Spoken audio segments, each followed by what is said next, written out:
Hey, here you go. This is how you do a subtract like a do not mail list from a regular list and through a compound query. So you go under queries, manage queries. Then we will say you pick basically what category this is going to go under, or create a new category.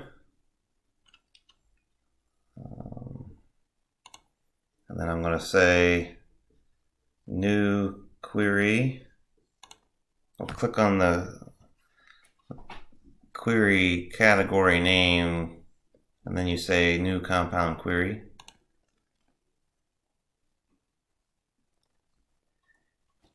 And then you give it the name.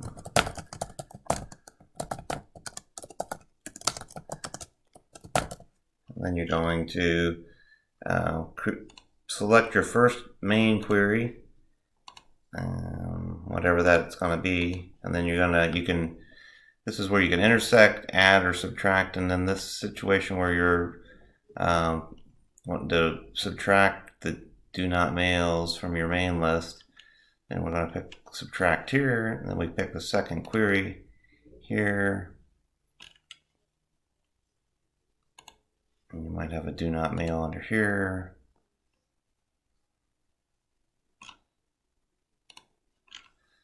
And that type of thing, and then you just hit save and run here, save and preview, and that will give you your query. Take care.